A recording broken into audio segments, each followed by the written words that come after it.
उत्तर प्रदेश के जालौन में कठौन थाने में तैनात इंस्पेक्टर अरुण राय के कमरे में आधी रात करीब 9:15 बजे गोली चलने की आवाज आती है। उसी कमरे से लगभग 3 मिनट बाद एक लड़की चीखती चिल्लाती बाहर आती है और वो चिल्ला चिल्ला कर बस इतना कह रही होती है कि इंस्पेक्टर ने खुद को गोली मार ली। और उसके बाद उसी लड़की की एक और तस्वीर सामने आती है, एक सीसीटीवी फुटेज सामने आती है जिसमें उसने ट्रैक सूट पहना हुआ है, उसके कंधे पर एक बैग है, शोल्डर बैग, और वो वहां से भागने की कोशिश कर रही है। फोन पर किसी से बातचीत कर रही है, आगे देखती है, पीछे देखती है, रोड क्रॉस करने की कोशिश करती है और वहां से कैसे भी रफू चक्कर होने की कोशिश करती है। ये लड़की आखिर है कौन? तो ये है लेडी कांस्टेबल मीनाक्षी शर्मा, वही महिला सिपाही जिन्हें पुलिस ने अब अरेस्ट कर लिया है इस इल्जाम में कि ये लगातार इंस्पेक्टर अरुण राय को ब्लैकमेल कर रही थी, लगातार उन पर दबाव बना रही थी, उनसे 25 लाख रुपए की डिमांड कर रही थी और तो और इनके अरुण कुमार राय के साथ नाजायज संबंध भी थे। दरअसल ये जो पूरी मिस्ट्री है, जो अरुण कुमार राय की डेथ की जो पूरी मिस्ट्री है, पूरी गोल गोल घूमती जा रही है। पुलिस जो इस केस को इन्वेस्टिगेट कर रहे हैं वो खुद कंफ्यूज हो गए हैं कि आखिर असली कल्प्रिट इसमें है तो है कौन। अब आपको मैं सिलसिलेवार तरीके से समझाती हूँ कि इस घटनाक्रम में पहले हुआ क्या और सबसे आखिरी में क्या चीजें हुई, जिसके आधार पर आपको समझ में आएगा कि इस हत्याकांड कह लीजिए, इस डेथ मिस्ट्री में असल आरोपी कौन है। और ये जो लड़की है, जो मीनाक्षी शर्मा है, जिस पर तमाम तरीके के आरोप लग रहे हैं, आखिर क्यों इस पर ये आरोप लग रहे हैं? क्योंकि एक लग्जरी लाइफस्टाइल जीने वाली महिला सिपाही के ऊपर तमाम तरीके के एलिगेशंस लग रहे हैं। लोग कह रहे हैं कि वो पहले से ही ब्लैकमेलर रही है, वो पुलिस वाली तो बन गई लेकिन उसका असली पेशा तो लोगों को ब्लैकमेल करना था, उन पे झूठे रेप केस लगाना था, बड़े बड़े महंगे महंगे कारों की ये शौकीन है, अच्छे कपड़ों की शौकीन है। और यहाँ तक कि जो अंदर के लोग हैं, जो सिपाही हैं, बाकी वो लोग तो ये भी कह रहे हैं कि ये तो बिना वर्दी वाली थानेदारनी थी। अब सुनिए, ये जो पूरा केस है इसको एक नज़र में मैं आपको बताती हूँ। शुक्रवार का दिन था, अगर समय की बात करें तो करीब 9:13 के आसपास की बात है, 5 दिसंबर की फ्राइडे। होता यह है कि कुठौन थाना जो कैंपस है वहाँ पर जो अरुण राय का कमरा था, उस कमरे से अचानक गोली चलने की आवाज़ आई। अब गोली चलने के बाद कमरे से एक महिला बाहर निकलती दिखाई दी। वो कोई और नहीं बल्कि मीनाक्षी शर्मा थी, वही लेडी कांस्टेबल। और इसके बाद वो चिल्लाती है कि अरुण कुमार ने अपने आप को गोली मार ली है, जल्दी जाकर देखो। और वहाँ से जो कैंपस में और भी सारे कमरे थे, और भी सारे जो कमरे बने हुए थे, वहाँ से बाकी सिपाही निकलते हैं, बड़े बड़े इंस्पेक्टर निकलते हैं। वो जैसे कमरे में दाखिल होते हैं, उनको क्या दिखता है वो देखिए।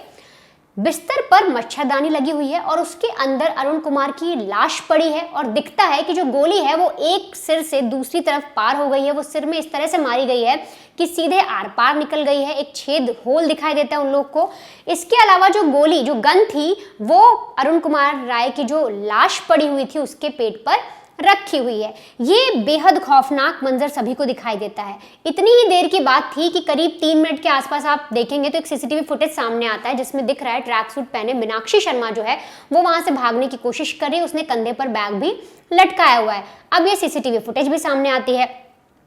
जब डेथ होती है इन्फॉर्म किया जाता है, क्योंकि अरुण कुमार राय की यहाँ पर पोस्टिंग थी जालौन में, उनकी फैमिली जो थी उसको जब इन्फॉर्म किया जाता है तो फैमिली इसके बाद आधी रात को निकलती है। और निकलने के बाद वो फौरन कबीरनगर में उनकी पत्नी रहा करती थी, वहाँ से निकलकर सीधे वो जालौन पहुँचती है। वहाँ पर उनका पूरा परिवार पहुँचता है, अंतिम संस्कार की तैयारी की जाती है। और उसी वक्त जो पत्नी है माया, जिनका नाम बताया जा रहा है, वो सीधे तौर पर मीनाक्षी शर्मा पर आरोप लगाती हैं, FIR लिखवाती हैं और पुलिस स्टेशन में जाकर ये कहती हैं कि उनके पति की हत्या की गई है, उनके पति ने कोई भी ऐसा काम नहीं किया है, उनके पति ने खुद को गोली नहीं मारी है। अगर आप लोग ऐसा सोच रहे हैं तो गलत है, बल्कि ये एक हत्याकांड है जिसे लेडी कांस्टेबल मीनाक्षी शर्मा ने अंजाम दिया है। अब पहली बार जब ये इन्फॉर्मेशन निकल कर आती है, मीनाक्षी का नाम सामने आता है, तब पूछा जाता है और तरीके से इन्वेस्टिगेशन की जाती है।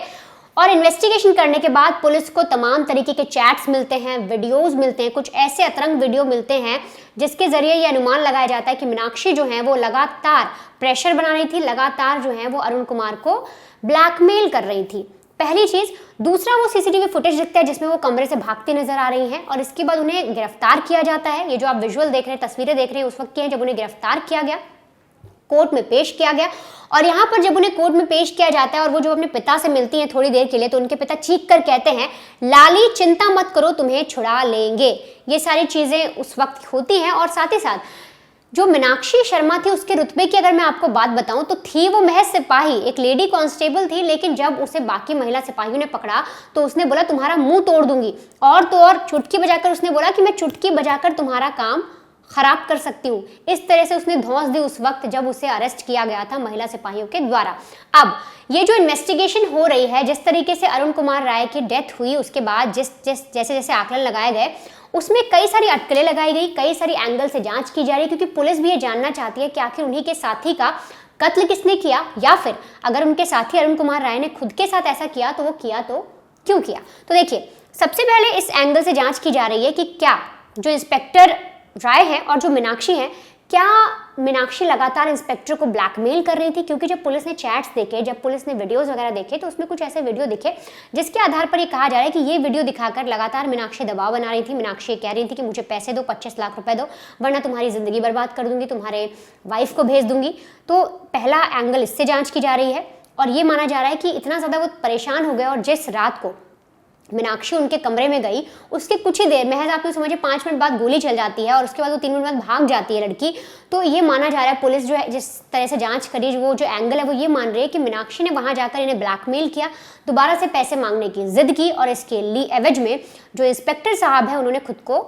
गोली मार ली। अब अगला जो चीज़ आ रही है वो ये है कि सीसीटीवी में मीनाक्षी भागते हुए नजर आ रही है, हर कोई ये चीज़ देख रहा है। तो सबका ये मानना है कि क्या ऐसा तो नहीं है कि फ़ोन पर इनकी किसी चीज़ को लेकर बहस हुई हो, बहुत ज़्यादा बहसबाजी हो गई हो पहले, और इंस्पेक्टर ने खुद पहले ही ऐसा कदम उठा लिया, और जब मीनाक्षी अंदर कमरे में गई तब उनकी लाश उसने देखी हो और वो लाश देखकर बाहर आई हो। तो पहला जो एंगल उस पर जांच की जा रही है कि क्या मीनाक्षी इसमें कल्प्रिट है, क्या मीनाक्षी ने उनका कत्ल किया। दूसरा माना जा रहा है कि मीनाक्षी जब गई अंदर, जब वो एंटर होती है रूम में, तो हो सकता है पहले ही लाश पड़ी हो और वो बाहर निकल कर आई हो और तब उसने बताया और फिर वो भाग गई। तीसरा माना जा रहा है कि क्या मीनाक्षी किसी के साथ आई थी, क्या प्लानिंग करके आई थी, क्या उसने खुद जो इंस्पेक्टर राय हैं उनके सिर के बीचों बीच में, या सिर के साइड में माफ करिए, गोली मारी जिससे वो गोली आर पार हो गई। तो इन तीनों एंगल से पुलिस जो है जांच करी और मीनाक्षी से तमाम तरीके से पूछताछ की जा रही है। मीनाक्षी से ये जानना चाह रही है पुलिस कि आखिर ये सारी चीज़ें क्यों हुई, क्योंकि जो चैट्स पड़ी, जो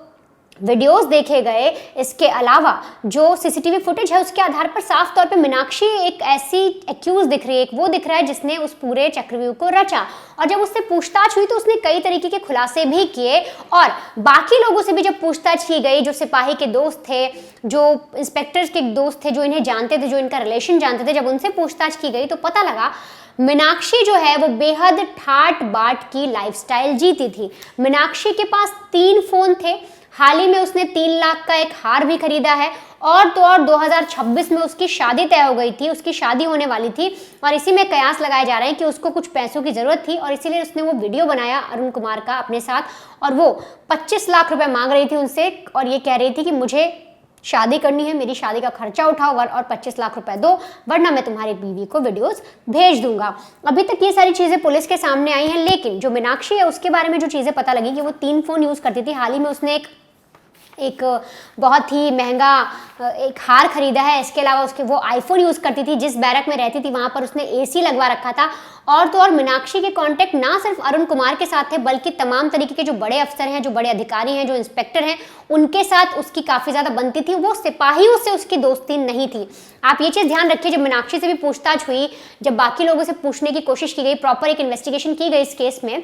तो पता लगता है कि मीनाक्षी कभी भी अपने से नीचे, या यूँ समझिए जो उसके बराबर के लोग थे, जो सिपाही लेवल के लोग थे, उनसे बातचीत नहीं करती थी, उनसे उसकी कोई दोस्ती नहीं थी। इसकी दोस्ती किससे थी? अपने से एक अपग्रेड वर्जन के साथ, यानी किसी इंस्पेक्टर के साथ, किसी बड़े अधिकारी के साथ, एएसआई के साथ, ऐसे लोगों के साथ ही अपनी दोस्ती बनाकर रखती थी ताकि इसके काम में योगदान मिले और ये जो चाहे उसका फायदा उठा सके। अब मीनाक्षी ऐसा क्यों करती थी? तो इसके लिए आप यूँ समझिए, मीनाक्षी जो थी, जो ये लेडी सिपाही थी, ब्रांडेड कपड़े पहनती थी, महंगी चीज़ों की शौकीन थी। इसके अलावा ये जो लेडी कांस्टेबल है, ये अपने थाने की ड्यूटी तक तय कर लेती थी। आप सोचिए कि इस पर किसी ऐसे बड़े अधिकारी का हाथ था कि किस इंसान की ड्यूटी कहाँ लगानी है, किस पुलिस वाले को कहाँ तैनात करना है, किसको कब वीक ऑफ देना है, हर एक चीज़ मीनाक्षी डिसाइड करती थी और वो हो जाता था और लोगों को इसकी बात माननी पड़ती थी। और जो नहीं मानता था उसको चुटकी बजाकर सिर्फ ये इतना कहती थी कि 2 मिनट में तुम्हारा खेल खराब कर दूंगी और सामने वाले को झुकना पड़ता था। इसके अलावा कई लोगों ने ये भी बताया कि मीनाक्षी जो है बिना वर्दी के घूमती थी। हम सब वर्दी में ऑफिस आते थे बट वो बिना वर्दी के आती थी,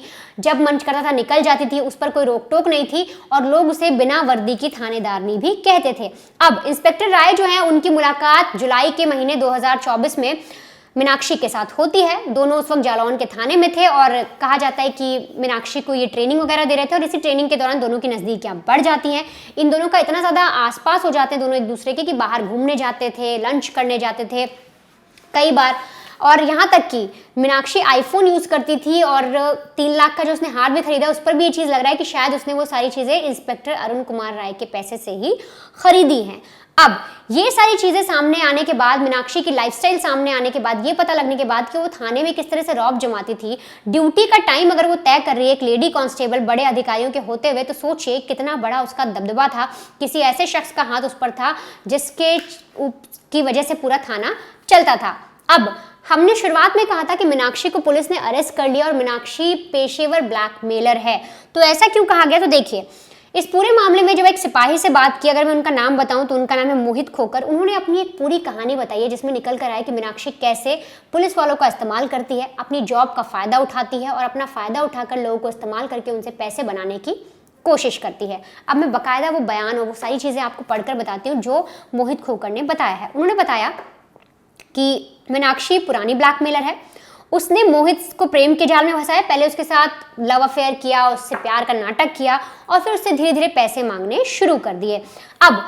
पैसे भी मांगती रही, कुछ छोटे मोटे, पहले उसने रकम मांगी मोहित से, तो मोहित को लगा मेरी गर्लफ्रेंड है मैं दे देता हूँ, लेकिन एक रोज मीनाक्षी ने अपने साथ कुछ ऐसे वीडियोस मोहित के बना लिए जिसके बाद वो मोहित को ब्लैकमेल करने लगी और ब्लैकमेल करने के बाद वो सीधे कहती कि मैं तुम पर झूठा केस लगा दूंगी, मुझे 25 लाख रुपए दे दो, नहीं तो मैं तुम्हें रेप केस में फंसा दूंगी। इसके बाद जब मोहित ने सारी चीज़ें मना की तो उसने झूठा केस भी लगाया मोहित पर और मोहित 2 महीने के लिए जेल में रहा, 2 महीने उसने जेल में गुजारे और यहाँ तक कि मामला जब कोर्ट में चलता तो मीनाक्षी कोर्ट में आती भी नहीं, जिसकी वजह से लगातार ये लगता कि मोहित जो है वो झूठा है। लेकिन एक समय पर ऐसा हुआ कि जब बार बार कोर्ट ने बोला कि मीनाक्षी हाजिर होंगी, मीनाक्षी को ये डेट दी गई, आपके केस की सुनवाई चल रही है, अगर आप किसी इंस्पेक्टर ने आपके साथ ऐसी कोई चीज़ की है, तो हुआ ये कि मीनाक्षी कई दिन तक वहाँ नहीं पहुँची और जब पूरी चीज़ों की खंगाली गई, जब पूरा डिटेल निकाला गया तो पता लगा मीनाक्षी ने और इनका दोनों का अफेयर था और मीनाक्षी ने झूठा केस लगाया है। लेकिन वही बात, पुलिस वाली थी, लड़की थी, कोई भी उस पर चार्जेस नहीं लगे, ना ही उस पर कोई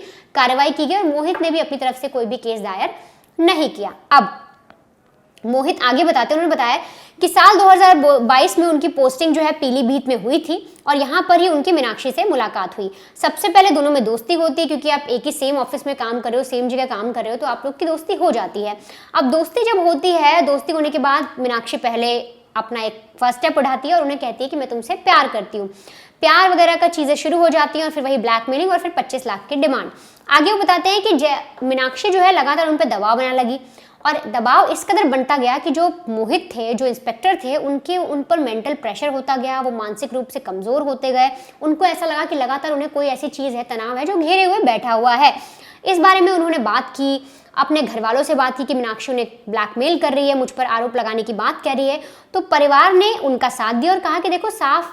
बात इतनी है कि तुम मीनाक्षी से बात कर लो और उससे पूरी चीज़ें बताओ। जो मोहित के पेरेंट्स थे उन्होंने साफ तौर पे कहा कि देखो अगर तुम दोनों में रिलेशनशिप था तो वो लड़की कितना भी गुस्सा हो जाए, कुछ भी हो जाए, पर तुम पे ऐसे कोई गलत केस नहीं कर देगी, तुम उससे बात करने की कोशिश करो। मोहित कहते हैं कि उन्होंने ये सब भी चीज़ें की लेकिन मीनाक्षी फिर भी नहीं मानी और 2022 में उन पर एक झूठा केस लगा दिया और झूठा केस लगाने के बाद वो जेल में रहे। इसके अलावा वो बता रहे हैं कि मीनाक्षी जो है उसके पास काफ़ी अवैध कमाई है, उसकी काफ़ी करोड़ों की प्रॉपर्टी है, वो ब्लैकमेलिंग करती है लोगों की, पुलिस वालों को ब्लैकमेल करती है, उनके साथ रिलेशन बनाती है, फिर उनके साथ वीडियो बना लेती है गंदे और उसके बाद उन्हें ब्लैकमेल करती है। जो शादीशुदा हैं वो फंस जाते हैं, वो पैसे दे देते हैं और कुछ लोग अरुण कुमार राय के तरीके से अपना लाइफ को जोखिम में डालते हैं, अपनी जान ले लेते हैं और कुछ लोग मेरे जैसे होते हैं जो झूठे केस के चक्कर में जेल चले जाते हैं। तो फिलहाल ये जो सिपाही है, जो महिला सिपाही हैं, जो लेडी कांस्टेबल मीनाक्षी, उन्हें सस्पेंड कर दिया गया है, जेल भेज दिया गया है, लेकिन इसके काले चिट्ठे तो सामने आए। ये तो पता लगा कि इसने किस तरह से पुलिस वालों को बेवकूफ़ बना रही थी, किस तरह से अपने ही महकमे के लोगों को ये ब्लैकमेल कर रही थी, उनके साथ गंदे वीडियो बना रही थी, प्यार का नाटक कर रही थी, पैसा ऐंठ रही थी। लेकिन अब भी अरुण कुमार राय की जो डेथ हुई है एक बैरक के अंदर, एक कमरे के अंदर, उसकी तफ्तीश पुलिस अभी तक क्लोजर पर नहीं पहुंच पाई है। पुलिस की टीम ये पता नहीं लगा पाई है कि कत्ल किसने किया, कत्ल किया गया है या उन्होंने खुद ऐसा कदम उठाया। क्योंकि